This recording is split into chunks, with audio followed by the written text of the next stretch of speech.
Episode 7 has come around so fucking fast, I can't even imagine it. Here we are, joining us tonight in the Red Brick for the Willpower Weightlifting Podcast. Michael Farmer. Evening. Jordan SAKKAS. Good evening. Captain KEDWARD. Hello.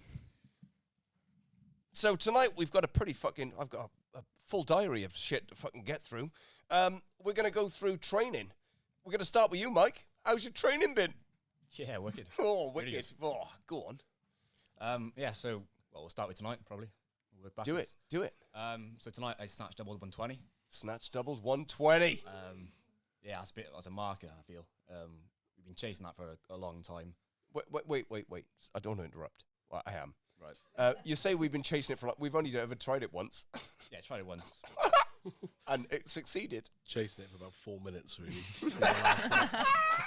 Well, what was it? At past 4? Yeah, we'll snatch double. Max. Yeah. I don't think it was max. No, I don't think so either. I was really happy with the shape on the second as well. Fuck me, it was. Even better than the first. I was, really happy. It's got to be 30. I think that's the marker for 30. 30 Correct. plus. Yeah. Very good darts that was, Michael. What about earlier in the week? What set it up? Tell me the lift that set it up, Mike. We did snatch deadlift plus snatch. Yeah. We were doing 4 at 110. Yeah. I did 3. I turned to you. I said I think I 120. Yeah. And you had the exact same thought. Yeah. Put 20 on the bar. My first ever 10-20 jump. Correct. And yeah, nailed it. Like absolutely smoked it. And it's strange because I felt fatigued because we had a hard training week, but the fatigue, I could feel the fatigue, but it motivated me more. I feel like I could really recoup the muscles that I needed to because they were tired and I really had to switch on. And that's just a switch in my head, which is turned. And now look, we're 20 double. 20 double. And, I said to you this week is going to be fucking up on the game, isn't it? Yeah. We up the volume. Really up. And that's perfect. My body obviously loves it. Yeah, it does. And you're getting fed now. Getting fed. Body weight's up. Body weight's up. What is your body weight? I was 69. Not anymore. I was 73 today. I've actually filled my weight class. You filled. That's the first time in fucking 6 years of weightlifting. Yeah. Well, when I was at 67, I did, but that was just cutting, and that wasn't nice. Right, I wasn't involved in your life at those days.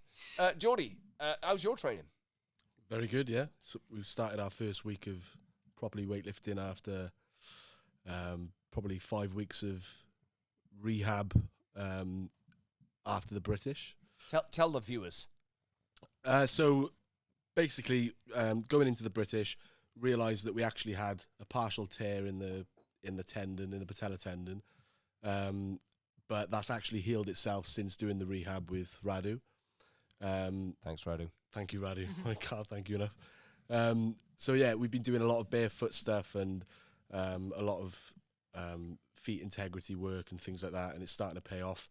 And now we finished that intensive cycle of rehab, and we've gone into a 4-day-a-week program with 1 day of conditional lifting and 1 day of treatment with Radu.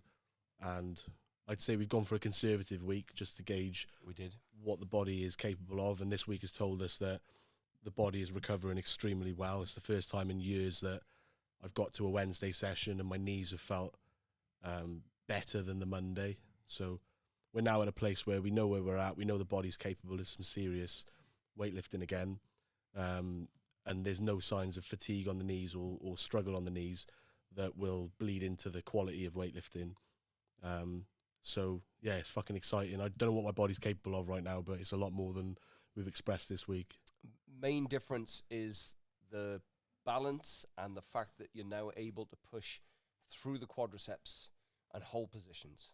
Yeah, so obviously with pain, even if you try and work through the pain, there's a subconscious reluctance to do that. So that's when you start to see differences in positioning and movements that where you're looking to avoid that pain. So in this instance with the knees, and I'm sure a lot of people will be going through this as well, if you've got pain in the knees, you're going to try and keep the weight more in the posterior to avoid pushing through with the legs, because pushing through with the quads is going to provoke knee pain, And obviously now that the knee pain is being reduced, I'm starting to fire with the quads a lot more. And I got very strong quads. Strong quads. So now we're starting to use them properly, and it's noticeable, certainly in a more patient pull and a more explosive finish. Let's jump back. It's a lot more in a straight line. Yeah. So like today, on Wednesday, a 130 snatch double with relative ease. Correct. Which we've not done for some time, and I think we've got the capacity now to push towards 140 doubles and just up that intensity of training, just up the loading. Yeah. So we haven't accumulated for actual training for some time now. Yeah. We got into a position where we could snatch 47, clean jerk 83 on little to no strength work and all positional work and working around the current limitations of my body. Now the limitations are less, and we've got the opportunity to build strength with this newfound technique, and refined technique. So we've got the capacity to really push on now for the next 5 weeks.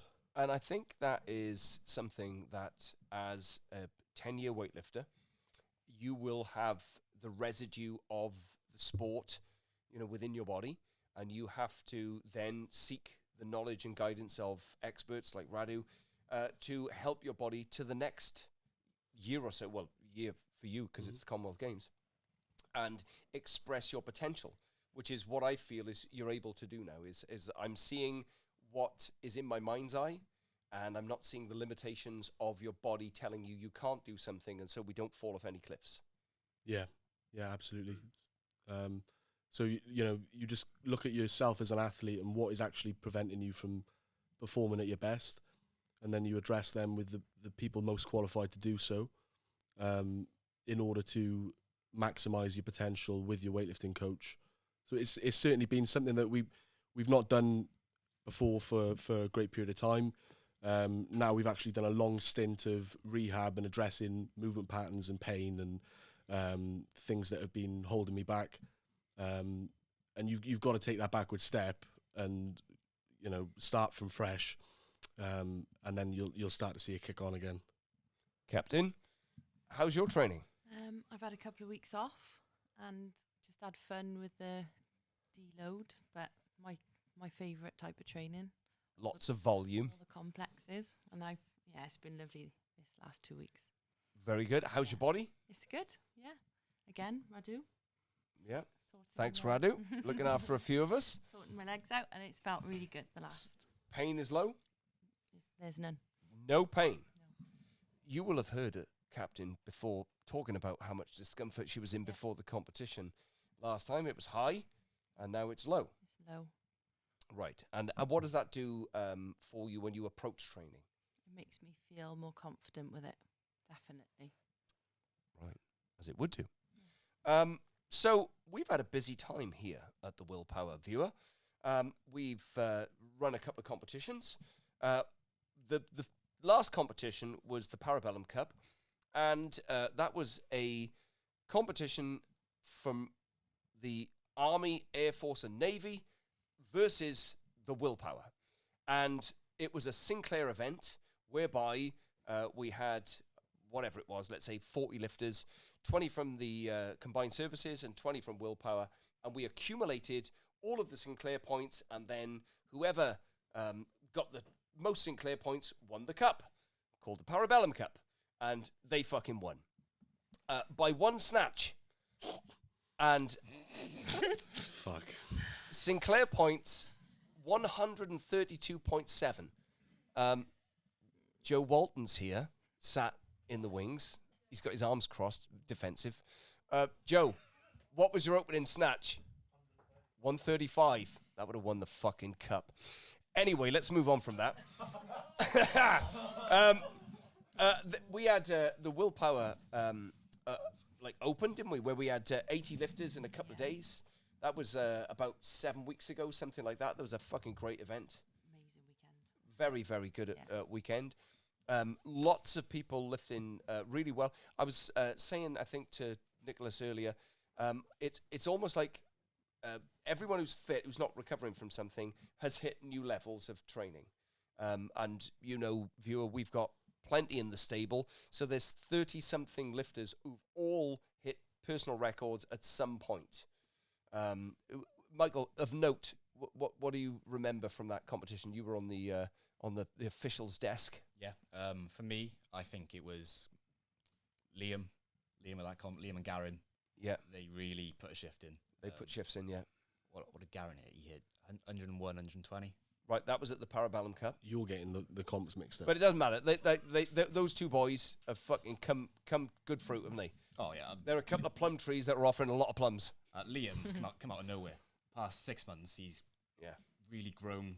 He's grown in his skin. He's part of the club. He's one of the boys now. He's growing up, and it's lovely to see him hitting some big weights as well. Yeah, very much so. Jody, what do you remember? You were on the MCing. You were miking. It sounds terrible, but the only thing that really sticks out for me is Joe passing out. I know that. Like, there were so many amazing moments. I tell you what really did stick out for me was just Charlie's performance. Full stop on that willpower comp was just incredible. Charlie Mack. Yeah, witnessing his training all week. You know, in the lead up to that and that taper, just seeing a fucking fire in his eyes. Yeah, he was he was determined to you know, put on a fucking hell of a performance. Sort of redemption from the last competition he did where there was injuries and bombed out. And he bombed out, as did I. Charlie, what did you hit on that comp?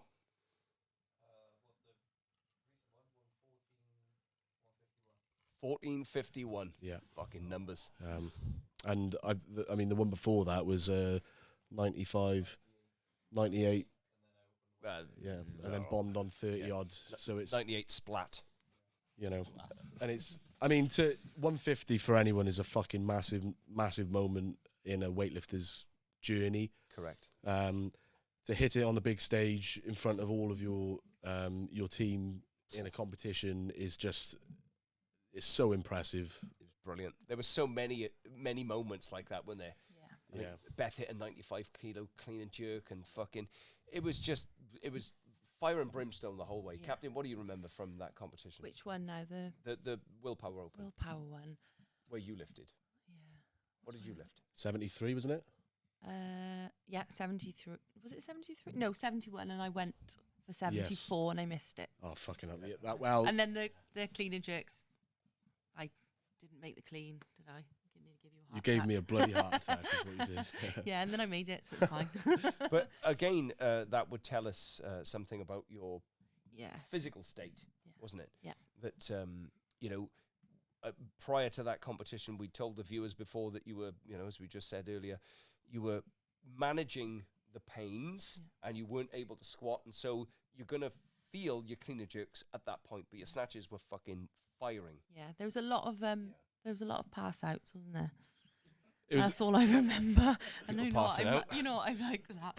it was a hot environment, wasn't it? God. And Hot, it was, sweaty. It was Yeah. intense. Very Yeah. intense. Yeah. Very intense. You look at a typical weightlifting competition being in a, you know, main hall, fucking vacuous sort of energy, and then that was the antithesis. It was a closed, tight environment where everyone sat close to the platform.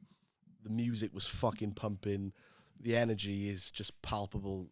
You know, that's fucking weightlifting there and then. It's like darts. It was unbelievable. Darts vibes. Good dads. And I think during the British review, we mentioned that our competition had a parade, 10-minute interval, run on time, over 2 days. Not one session was behind. So it can be done. Organisers. Yeah, it was fucking brilliant. And it was 80 plus lifters. I think it was 84 lifters on the day, over the 2 days. And plus the crowd. It was fucking amazing. Yeah, it was amazing. It was really fucking amazing. So, yeah, well done, the organisers of that. Tom Jolly, Ollie Reese and the fucking team. Everyone who volunteered. We had good loaders. We had fucking all the equipment set up on it. Fucking, it was fucking banging. Yeah. Good music. The music was fantastic. Yeah, Mike and I sort of, we had good fun putting the music on. What a day. A lot of people asked for a playlist afterwards. And Both There was one. competitions were amazing music. Well, I saw. Unfortunately, I wasn't at the Parabellum Cup competition, but I saw plenty of videos, and the music was just fucking ridiculous. Absolutely ridiculous. Yeah.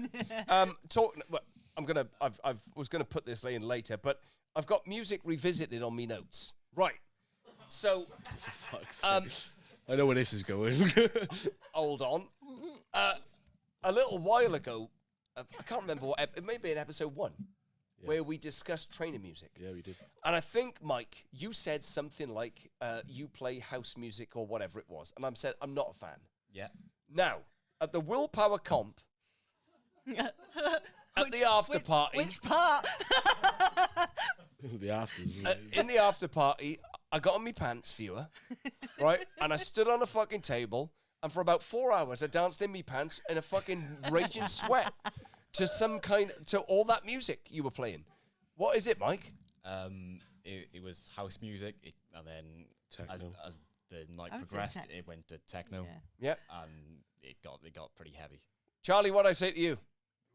I understand. I understand what it all means now.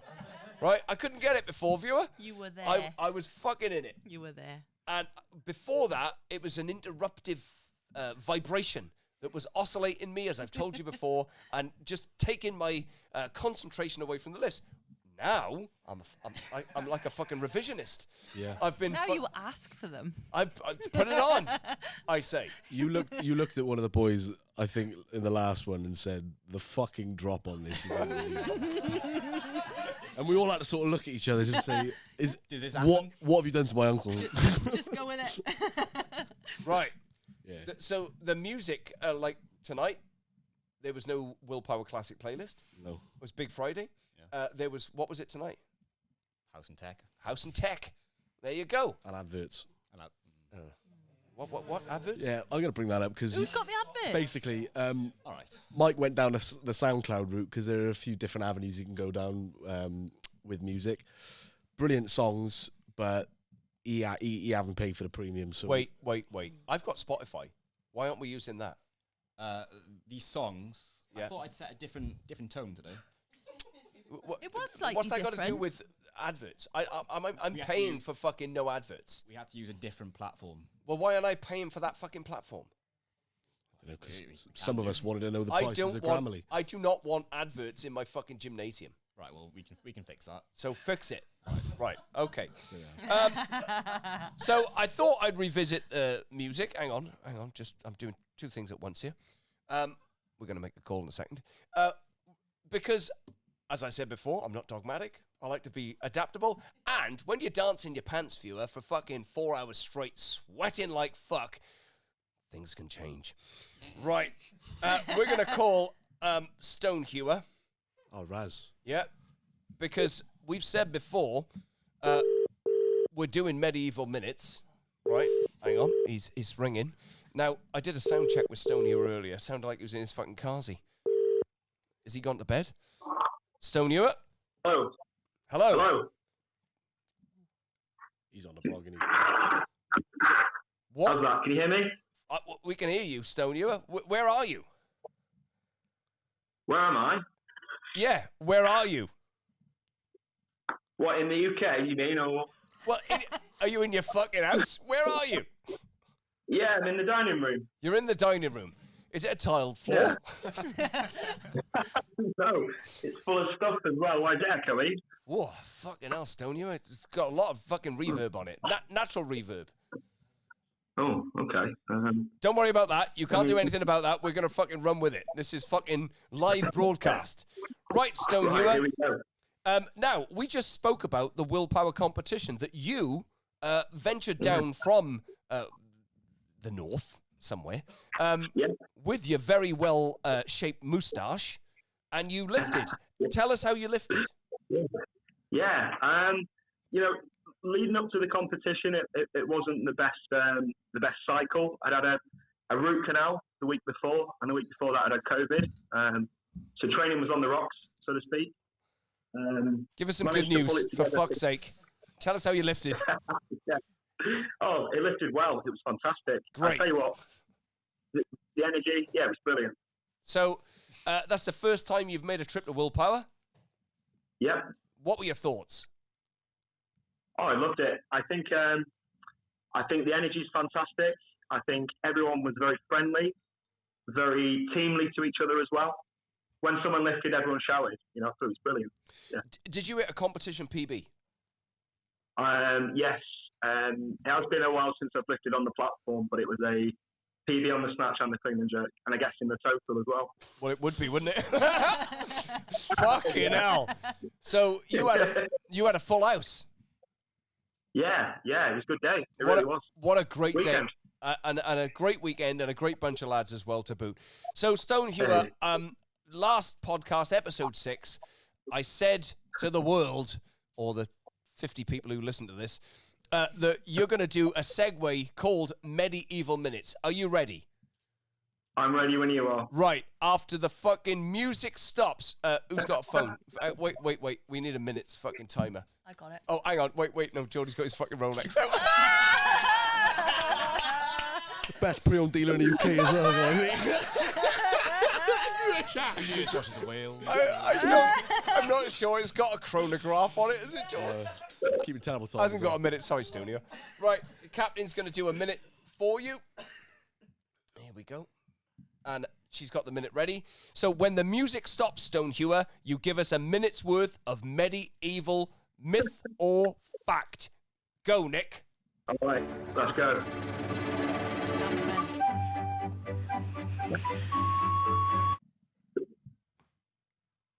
Wow, okay. Right, today I thought I'd take a minute to talk about the origins of the lifting stones. In order to bridge the gap between my medieval minute and a weightlifting-related podcast. So there we go. The earliest example I've got is the Icelandic lifting stone, first documented in the 11th century. The stones were used to qualify men working on fishing boats. Very simply, the bigger the stone that you lifted, the more pay that you'd receive. The stones span 4 different categories, starting at 23 kilograms for useless pay, 54 kilograms for weakling pay, 100 kilograms with half strength, and then 154 kilograms was full strength. The stones were rectangular in shape and needed to be placed on the knee and then brought to the chest. Perhaps more like what we'd call a Xerxes squash than, you know, your classic Atlas stone. Well, needless to say, the job interview caught on as a standard test of strength, and the 4 original stones survive to this day. Somewhere in Iceland called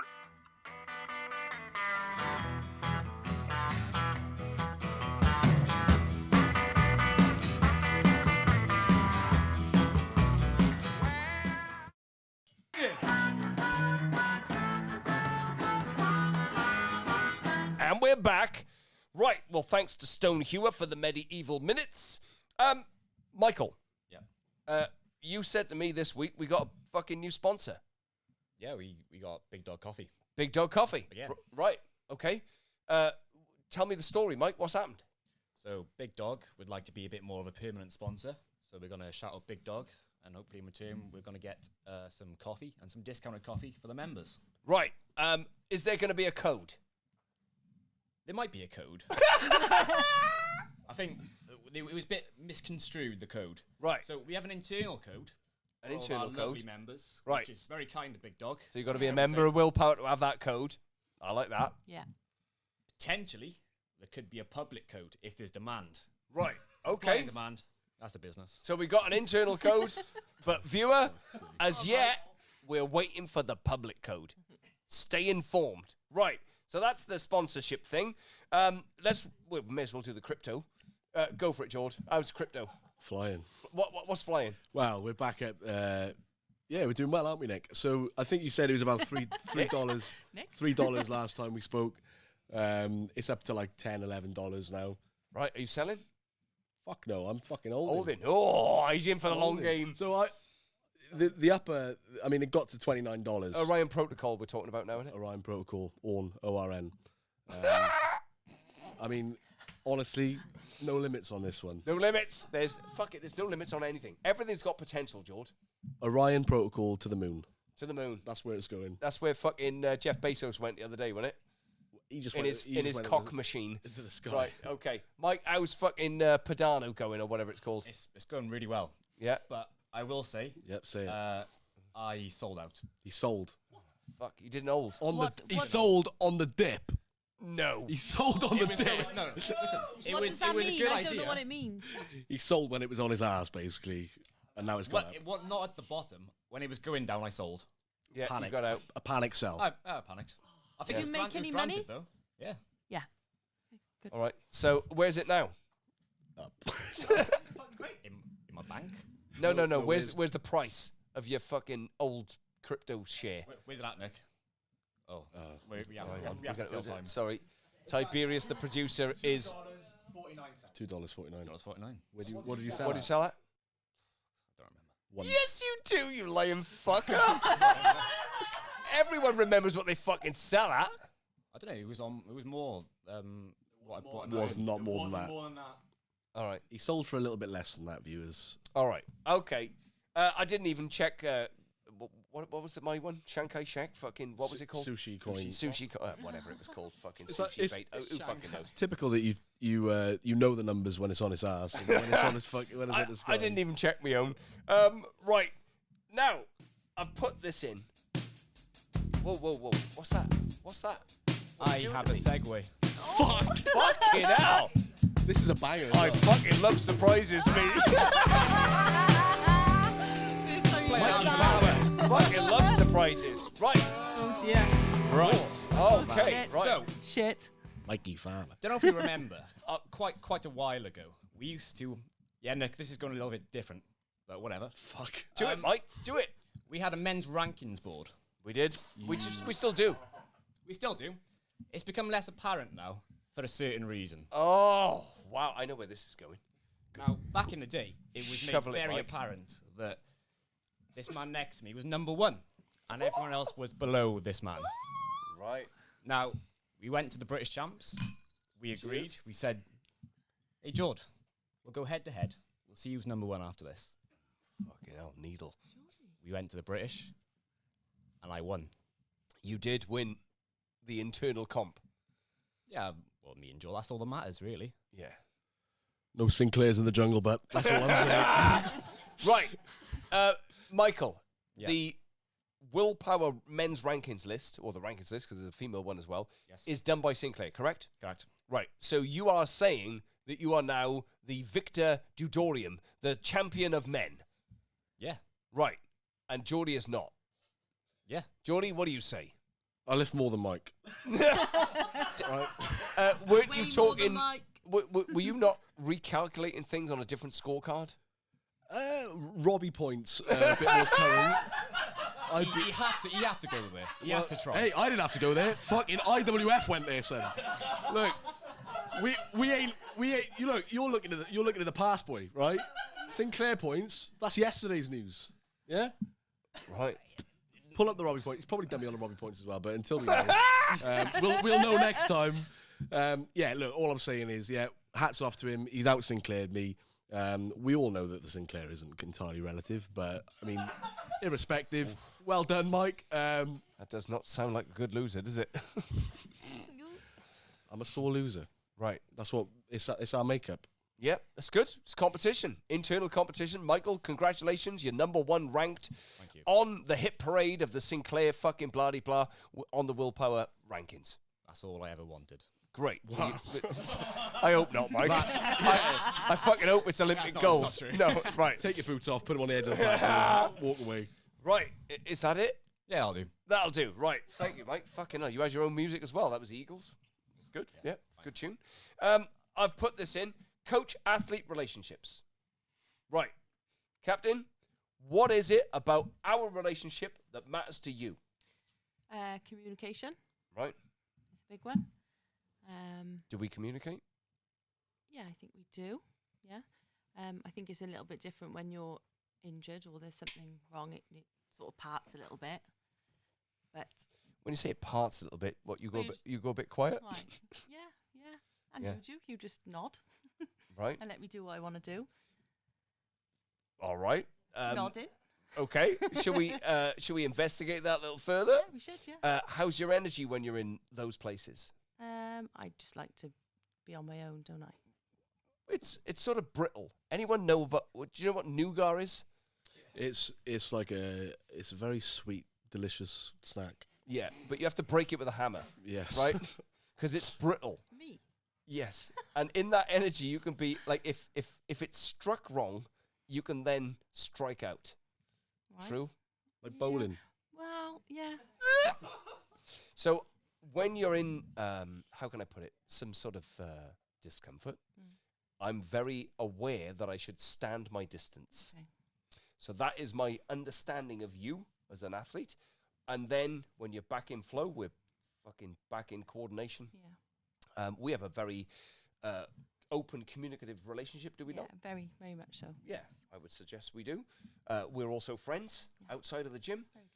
You know, our family are friends. It's fucking great. I bought a fucking trailer off your father for me fucking Volvo. Yeah. That's important to me. Trailers. No, relationships.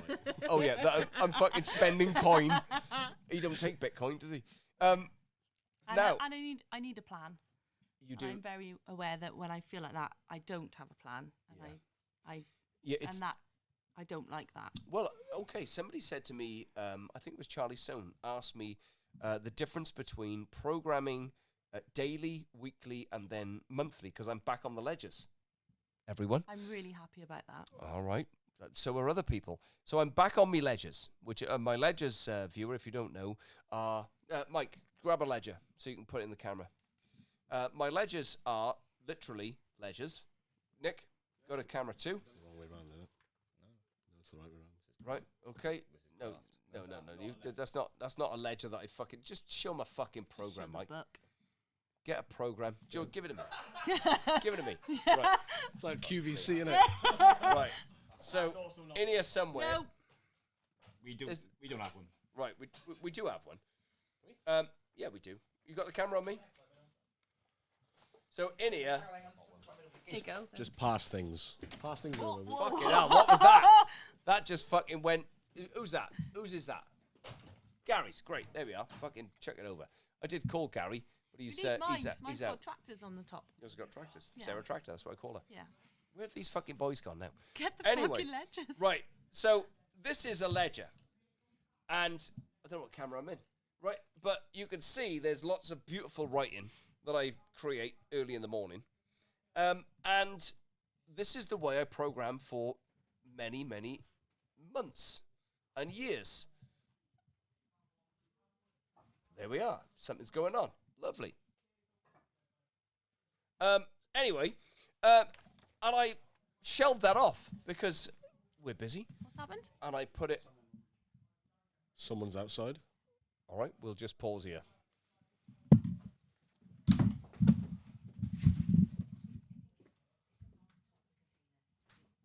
On top of the container?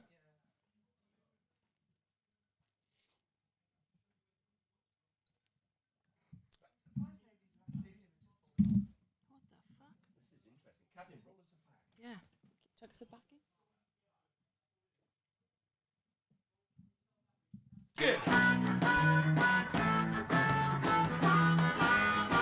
And we're back. Well, that was interesting. Somebody tried to climb into the Willpower through the gate onto the container, navigate the roof, and as you saw, viewer, people rushed out of the red brick to the scene, and fortunately, I can't name his name, but we have a professional here who stood him down in, what would you say, Jord?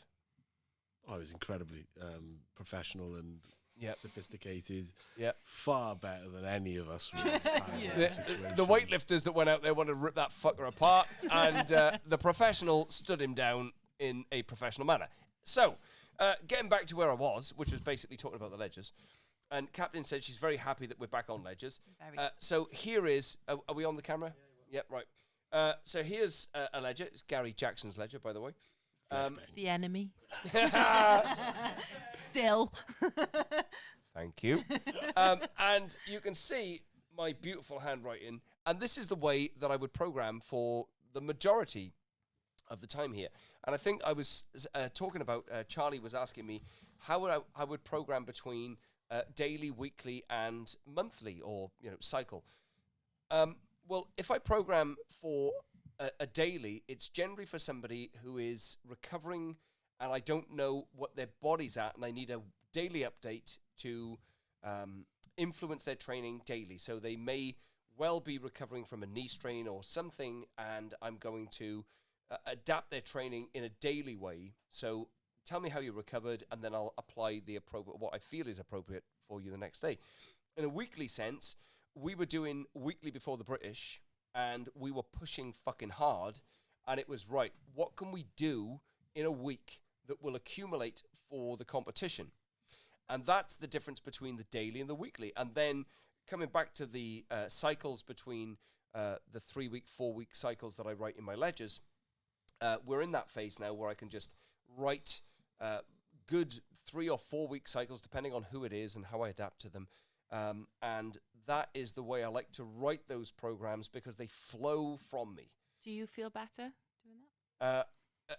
What I've learned is to adapt all 3 methods to, if somebody's got an injury, writing a 3-week cycle or a 4-week cycle is very, you're going to adjust it anyway. So I may as well just do it day to day. If it's, we're pushing, like, do you remember when we were doing the power cleans and your power cleans fucking boosted?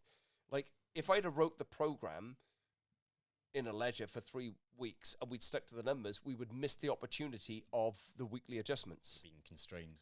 Exactly. So we have to, any program you have is a structure that guides you through what you're seeing, what you're witnessing as evidence in the training environment. So you must be adaptable to that. But when you're in this phase, we've had our competitions, we're planning for, the next 7 weeks, 8 weeks, 10 weeks, 12 weeks. You can be a little bit more long-term, and you can be a bit more predictable in the accumulation of volume, etc. So I feel comfortable in all of them. I do like my ledgers. I like to write in my pencil and put it on the pen and draw you a tractor pulling a fucking haymaker or something like that. I name the programs. They're all fucking, they're very personal items. So this segue, just in case you've forgotten, is the relationship between coach and athlete. Michael, you've spoken about this before. What do you feel is important between you and I? My biggest thing I'd say is trust. Trust in the process, trust in the system, trust that there's always a plan. And like today, we were coming in, I didn't know what I was doing today, because I'm in this weird sort of phase where my body's progressing at a very rapid rate. Yeah. I don't know what I'm capable of every session. It's unpredictable. It's unpredictable. Yeah. And we should go by feel and energy. Yeah. If I give you a score of 6 out of 10, we'll make that adjustment. If I say 9 out of 10, well, tonight we went for it. We did go for it. We went for it because of Wednesday, didn't we? The deadlift plus the snatch at 120. And then I just said to you, go maximum on snatch. And after that, we consolidated with clean front squat jerk. Yep. I didn't even fucking see it, to be honest. But you got to 140. I said, start at 130. Give me 4 lifts between 30 and 40, or 30, and then see how you feel, but manage it well. Michael's an experienced lifter. He knows what that means. He probably had more in the tank, but for me, I had what I wanted. I had the double. You've had the double. It's what you wanted. And, so next week is going to be, because I said to Michael at the beginning of the week, this is going to be one of those fucking impact weeks where we fucking up everything. And we've upped everything. And still, I feel your body had a bit more in the tank. Yeah, we're not there so yet. I may up next week. Yeah. Like I was thinking I go up, up, down. But now I'm saying, well, I may as well go up again, because your body is telling me that you can take another up week. And that is the benefit of the weekly evaluation. Yeah. And when you've got athletes who are progressing, you can't always predict what their bodies are going to do, because their bodies are adapting and advancing beyond where you think they can be. There's no way I could predict a 120 double at the beginning of the week, because it was, you've tried it once and you've made it. Yep. So that is the importance of the relationship of trust, as Michael has just alluded to. So you pay attention and you program what you feel is required of that lifter. Jordan, what's your view on the relationship? Because we're blood, so that's different. Yeah, I suppose I will reiterate what Mike said in the trust element. I think that's first and foremost the the underpinning sort of fundamental that you rely on as coach and athlete. You're trusting me to do my due diligence as a weightlifter, and that's inside and outside of the gym. So, you know, I think in the past, you giving me programs and then me failing to complete them because I'm not complying to the sort of athlete lifestyle, and, you know, going off track with food or drinking or whatever it may be. Now it's, you know, you need the trust in me and the faith in me to live my life, you know, as optimally as possible, whether it be with rehab, food, sleep, stress, all of the factors that influence you as a weightlifter, and then my trust in your plan and our plan, and you know, the long-term goal, because we're both training to win the Commonwealth Games. That's a non-negotiable. That's exactly what we're trained for. We don't train for second. We don't train for third. We train to win. I trust that your plan, short-term and long-term, is in line with that, and you trust that I'm doing everything I can to get there. And I think that is what a weightlifting coach and athlete relationship is all about, or in sport in general, really, is just being in line with what your goals are as an athlete and a coach. So in this case, it'd be to win the Commonwealth Games, and then both of us doing as much as we can to achieve that. Let's bring in the wilderness. When an athlete is in the wilderness and they're not quite on their game, that's the hardest period for a coach, I feel, is because you can feel coach-wise that your athlete is able to perform and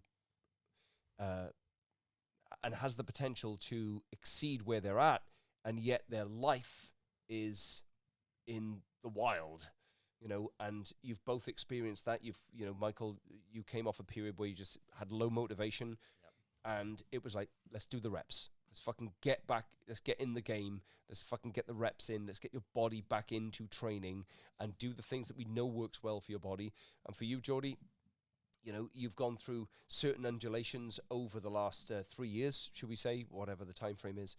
It's been injury. It's been perhaps post-competition highfalutin, you know, where you've enjoyed yourself and then it's been difficult to get back in, and so we've lost momentum. The wilderness is hard to navigate as a coach, and that's when your relationship is really important, I feel, because you need to be patient with the athlete, and it's not all about I certainly don't lecture.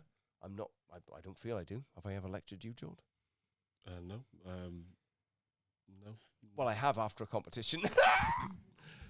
Yeah, do you remember the fucking, what was it, the Commonwealth Australia. Championships Australia? Yeah, I fucking lectured you then. That was fucking tough, wasn't it? Yeah, so that so we set a target of hitting 320. My previous best was 300, and we went to a competition and I hit 310. Lifted very much within myself, but then I had external influences sort of in that environment, being quite far away from home. And then we spoke that evening after the competition, and I said a lot of things I didn't mean. It was more, I'm happy to get back on the platform. Still a 10 kilo PB, and proud of this and proud of that. And it was a harsh reality to hear that it wasn't part of the plan. What did I say, George? I don't even remember. I remember crying. It was something like, well, I don't feel that way. We go under fucking weights. Yeah, so the main disappointment was the fact that I pulled a weight and didn't get under a clean, which is the ultimate fucking bottle job. That, you can take missed lifts, but there's a difference between missing a lift out of fatigue or lack of refinement, or just not having the capacity to hit that weight on the day, and compared to not being mentally prepared for that lift and switching off, and or not lifting with the conviction required for that lift, which was the case of the third clean and jerk at 180. Pulled it to the thigh and let go of the bar. And yeah, we had that conversation. Very tough, wasn't it? Tough. It was hard for me. I think we didn't speak then for maybe 2-3 days. Yeah. And my initial response was sadness, then frustration, anger, a lot of drinking. And then 3 days later, it was sort of just like, I dropped you a message, you left me be, and I said, I understand, it makes sense. You've got to let the emotions settle to realise, if you set targets and those targets are true to yourself, and they always are, if you fail to reach those targets, you need to be held accountable. And if you're sort of trying to justify that to yourself and speak words that you don't mean to your coach, it's up to your coach to say, call you out, smell bullshit, isn't it? Yeah, well, just be honest with where we're at. I think we were very honest after that competition. We restructured things in a way that helped you for the games. And again, it was an improvement.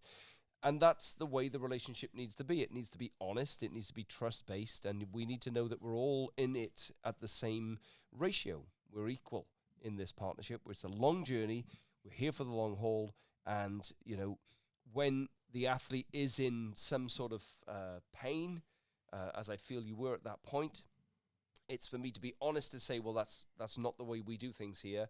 But also to say, well, now the emotions have settled, let's be frank about what I need to do, what you need to do, and then work together to increase, because it's a fucking relationship. Yeah. That's the important part of it. It's not criticism. It is a relationship, and it's based on honesty, and it isn't about attacking the individual.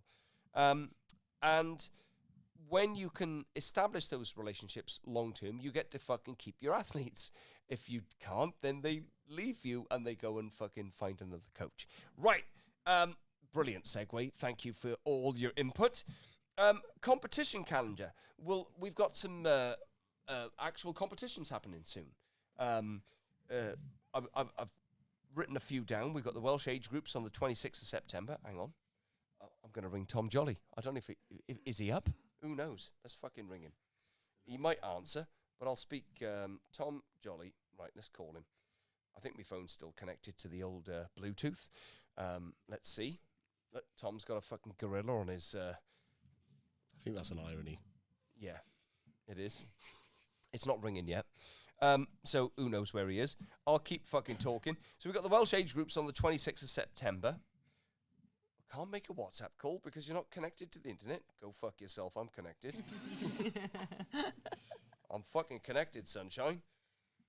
Let's have a look.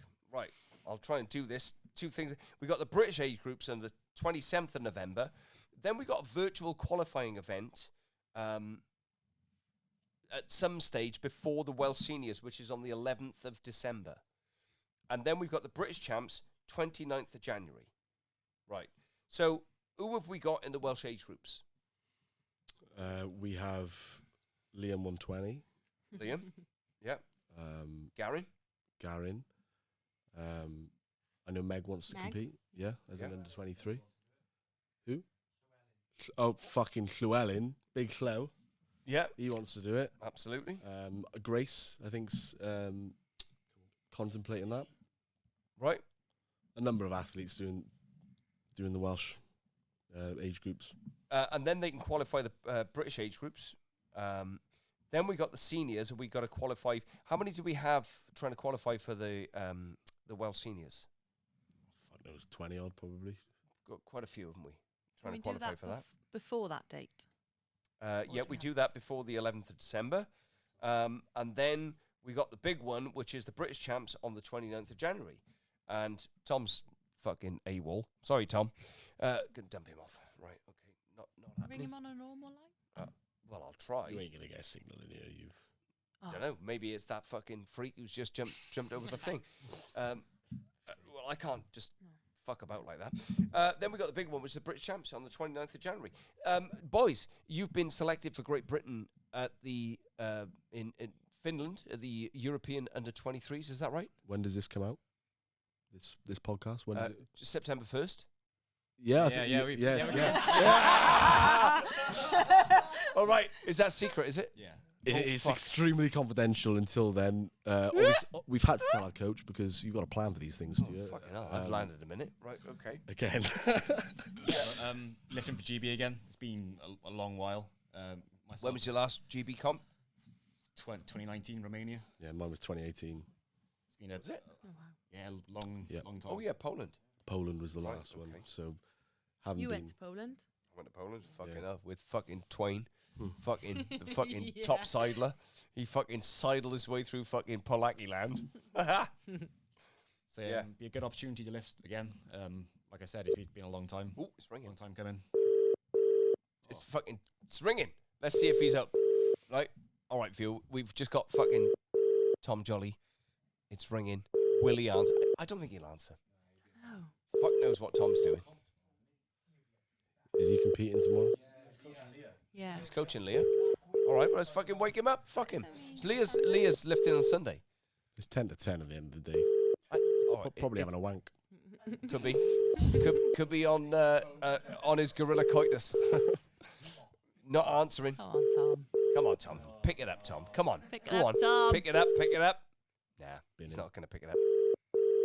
He's out. It's one shot. That's it. Fucking. Fuck. Right. Sorry, Tom.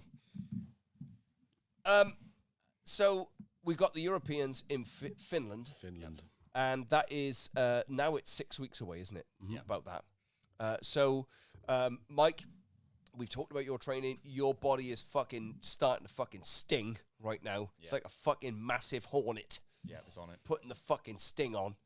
Yeah, Geordie, your body. We have said to you, well, I've said to you, not we. Like there's a fucking conflab here, right? I have said to you, we're going to build strength for 5 weeks, and then we're going to fucking drop down and do weightlifting, Yeah. right? So we are in a phase of training that is, I said to you this week, show me fitness, and then I'll gauge everything from this week's evidence. Mhm. And this week's been a fucking good week. Yeah, it's been incredibly conservative in what was otherwise or previously a challenging week, I would say. You know, the numbers expressed, 120 doubles, a 130 double on the snatch, plenty of reps at 145, 150 on the clean and jerk, getting up to, 190s on the squat again. You know, it's starting to build now, and with no signs of fatigue really. So it's showing that we've got the scope to be around the 40s, the 60s, the 70s. Yep. And then come refinement after this strength cycle, we can start expressing foreign numbers. Well, I think the efficiency that you've increased without actually building strength has been substantial. And you know that because you've hit a lifetime snatch, clean jerk, and total. And it is for us now to build that strength gradually over 5 weeks and then pull it back, allow your body to recover and fucking go and see what's there on the day. Like it's an event that you're going to wear the GB vest, always a fucking good day. Go and, lift for the nation, if you like. And then, but it is a train through because the big one for you fuckers is the British Championships on the 29th of January, is it not? It is, yeah, that is. It is now. Where's It is that? now. Yep. Yeah. We were due to lift in Singapore in October, and that's just been knocked on the head today. Yep. So we'll be Right. training hard through November, December, Yep. and January, and the Commonwealth Games qualifier, the big qualifier, will be in other British champs in the end of Jan. So here we are. We've got two athletes who, one I've trained for a decade, one I've trained for about 6 years, who are now at that point where we are looking at the large cycles of training. We're looking at the quads. We're saying we're going from games to games. And, we're looking at the qualifying events. And now the calendar's back in play. We're paying attention to the calendar. We're going to do the work that we require. Michael, you're very straightforward. You just need to get fucking stronger and your total will go up. Yep. Easy. Very straightforward. For you, Geordie, it is, well, give me a fit body. Let's see what the body can do. And then we will scale training appropriate to your body. Yeah. And then for everyone else who's looking at qualifying for seniors, well, we know we're going to have a massive amount of people hitting qualifying totals because the willpower competition, everybody hit new loadings. So we should have a high population of our own athletes at that competition. And all we need to do is qualify at an appropriate thing, which I think is going to be a virtual event these days. That's great. We can run a virtual event in the gym, have a good atmosphere, have it smoking, get fucking somebody on the decks, Charlie Mack, and, you know, put the fucking, the whatever tunes Michael just iterated earlier on, whatever they're called, put those on, I'll get in me pants and sweat a bit, and we're all fucking good. Right, Nick, play us out.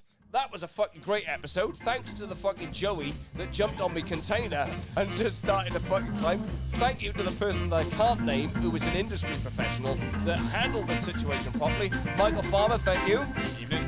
Jordan SAKKAS, thank you. Thank you. Captain. Goodbye. Yes. Goodbye to you. See you for episode 8 next time at the Red Brick.